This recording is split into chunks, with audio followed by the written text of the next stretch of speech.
result of polio infection. Some of them were even rejected by their biological parents when they became handicapped. Instead of living a life without a future, they took to sport and are happy with what they do. Ganiat Ashiru has the story.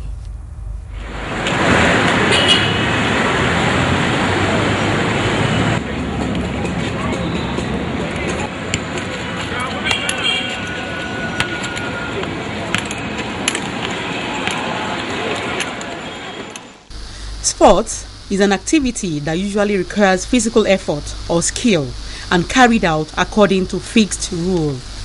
It is challenging, even more challenging when it has to do with special people or people most time referred to as handicapped. A case study is Mr. Feishiton Are, Lagos Special Athletics coach. Though handicapped, has achieved a lot in sports. Life had a chat with the accomplished coach.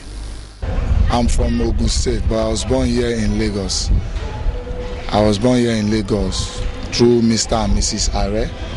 I live here in Surulere, and most of my life I grew up here. Can you tell us how it happened? I mean, your leg. It happened when I was, I think, about 15 years. When I was 15 years, then I think they said my body, I have hot temperature. My body is very hot. They took me to hospital, and that was how they gave me injection. That was how it happens. My mother, everybody was very sad then. That's because they were not expecting it. Before the incident, how were your parents seeing you? And after the incident, how did they treat you? You know, here in Nigeria, when you are able, people look at you like somebody that could achieve. But when you now had small injury or any disability, they look at you like somebody that could not progress on earth. And since then, I've been taking it like a challenge that I had to work hard.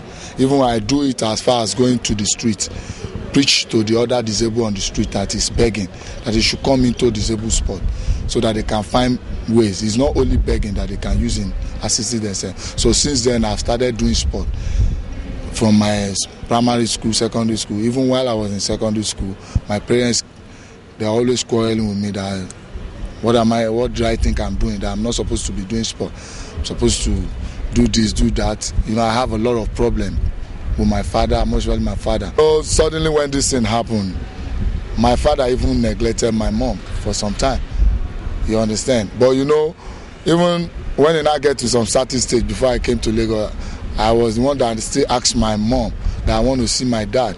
Because, you know, I feel left out. I believe they don't like me. Until when I now got to him, and now finally the same thing is still continuing. So that was how I choose to be on my own. I try to do everything for myself. You understand? I've been neglected. Even I was one that sent myself to school through other of my friends, fathers, that they don't even want to see me. They don't want to do anything for me. And it still hurts me up to today. You understand? Because I never have that parental care very well. So you understand? So that's how I decided going into sport. I played table tennis in Alakoro in Lagos State before. They called the place Alakoro. That was how one of my friends still brought me to stadium, and that was how I started to date. And since then, I've always been on my own. You know, here in Nigeria, they look at disabled person like somebody that they've caused or there is a spell on that person. But it's not supposed to be so, because disability can come in any way. You understand? You at least somebody that is not a disabled can become a disabled any day, anytime, as far as you are able. As far as you are riding on Okada, you are into a car, anything can happen. Even the building can collapse, anything can just happen. That's one thing I want Nigerians to know. Sometimes you have a girlfriend, maybe when you get to a stage that you want to get married, or you want to talk, or maybe you want to see the parents of the girl. Before you know it, they come in, they say, are you sure he's a Muslim? Are you sure he's a Christian? If it's not that, if you say yes, he's a Muslim, they say okay. Before you know it, they say, he has a bad leg. There is nothing, you can't marry somebody that has a bad leg. Somebody will even tell you it's over my dead body. But the same person that is saying it does not even know the money that will come next. You understand? So we've had series of problems like that. Are you married? Yeah, for now I'm married. I'm married with a kid. You understand? And with God's grace, I sent my wife to university because she loved me very much. You understand? Even despite the problem from their home, that they don't want her to marry somebody that is disabled, she still stick by my side. She did everything to assist me. I love her very much because she has been assisting me. And she's just the only helper that I have, apart from God for now. She talks to me. That's why most of the time after training and everything, I want to go back home to see her and my daughter. Other special athletes also bore their mind. It's a polio. According to my parents, they told me that it just started like a fever. Then after a night or two, so they gave me injection. On the process of that, the leg started paralyzing or something like that, becoming weak. That it happens to be like this. So it's an polio injection problem. That's how I found it. Yes, they gave me injection. That was the time that I was 2 years old, according to my parents. I give glory to God because I thought everything is over until I come to sport. When I came to the sports circle, in fact, I see myself in great world, in new world entirely. Yes, I see myself in new world entirely. Because in somebody who doesn't have any hope, I see myself at least I see my hope being rise beyond my imagination. You understand? I see myself being, at least, I'm not able to go to any international competition outside. But within Nigeria, I'm still a local champion. For disabled people out there, life goes on.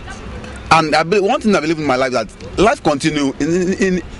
In anything in this life, you just don't think that it's over. It's not over or it's over. So while you are still breathing, while you are still living, believe that you can still go to places in the life.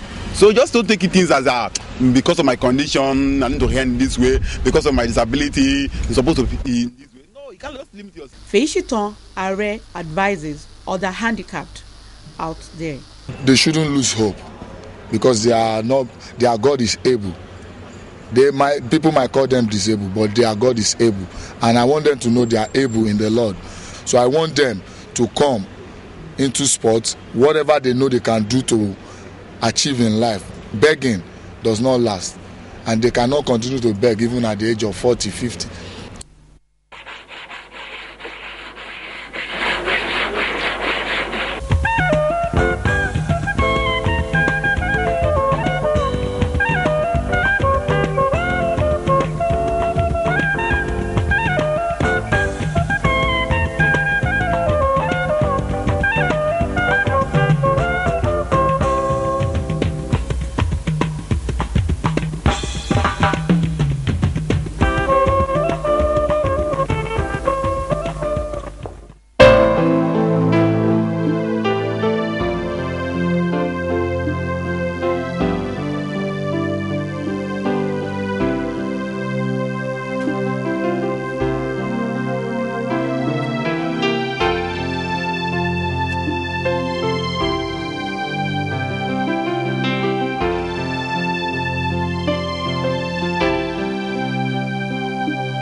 A good advice there for his colleagues. It is always better to have a source of livelihood than depend on the little handouts from people for survival. And I'm really happy Faye has someone who truly loves him. And moving on now, we bring you the story of the man in the process of coming up with a permanent solution to the frequent problem of oil pipeline vandalization, an action which most times leads to the loss of lives and properties and very negative to the economic growth of the country. Driven by our seeming helplessness in coming up with a permanent solution to the problem of petroleum pipeline vandalization, Christian Isioma Okafor decided to invent a device that could detect petroleum pipeline intrusion. God puts ideas in the minds of humanity. So with the problem we have been having with pipeline vandalization, it seems that we are helpless over these problems, and it's been occurring often and often. You find out that lives are lost, properties are lost, Nigerians' economy is affected, and a lot of other attendant problems. So when ones have this, you'll be touched if you have that zeal to help humanity. You can now go in and sleep over an issue. And that's exactly what I did. And then came up with an idea of trying to provide a device that can help Nigerians solve this problem of pipeline vandalization. He goes ahead to tell us how the surveillance device works. Pipeline installations are very sensitive installations, and they require 24-hour surveillance.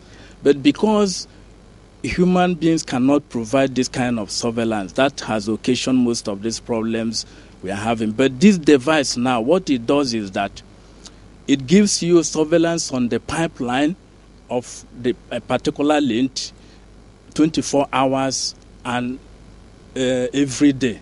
That 24 hours and 7 days in a week. That is all round. It gives you the surveillance. So when it is installed or deployed in a pipeline, what it does is that if there is an intrusion on the pipeline, it will be able to dictate that somebody has really intruded even before he now starts to do an actual thing. It will now tell you this is the location. Along, if you have several kilometers of pipeline, it will be able to tell you if it's kilometer 1, kilometer 2 of the length, kilometer 3 of the length, kilometer 4. It will tell you the particular location where that intrusion is occurring.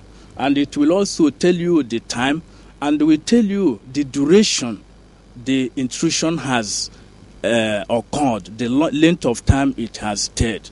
And we raise an alarm that can cover about a kilometer square to alert even at the control. Maybe one is not attentive to watch the displays. The alarm will equally attract everybody that something is happening far in the bush. So this is briefly how the device works. You have pipelines in several places. Yeah. How do you monitor all the installations? Yes. You know, every pipeline has where it emanates and where it runs to. So we have several pipelines. So we install from where it emanates and where it runs to for each particular location. So if we have about we have assuming Port Harcourt, it comes from Port Harcourt to Aba, from Port Harcourt to Benin. You have for Port Harcourt to Benin, you have the one that has to monitor that. You have the one from Port Harcourt to Aba, the one that is going to monitor that. And that is how it will be for every other locations. Christian intends having an exhibition soon where stakeholders will be better acquainted with the workings of the device. Technology has stages.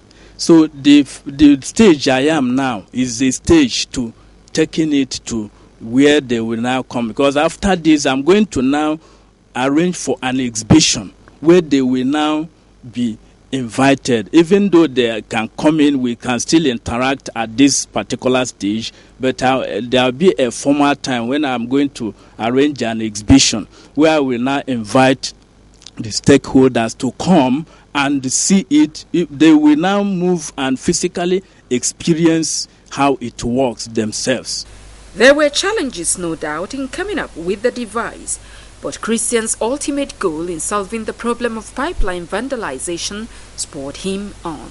It has not been easy, and it's not in Nigeria is not where you can say, oh, I have a dream of this, and you need finance, and somebody will easily understand you. So I have been financing all the realization of these dreams myself, and I make my income. It's from there that I've been financing this, And also, you have a lot of other human problems that come along your way directly and indirectly. My ultimate goal is to solve the problem of pipeline vandalization. It affects me seriously, directly and indirectly, and it affects every other Nigerians. And for the fact that God has given me the knowledge to do it, I will not refuse. There are a lot of other challenges which would have even made me to, put it apart. But I faced those challenges, and God has been helping me out.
Good news for the NNPC, and given the required encouragement and financial support, who knows, the development of this device could permanently solve the problem of oil pipeline vandalization in Nigeria.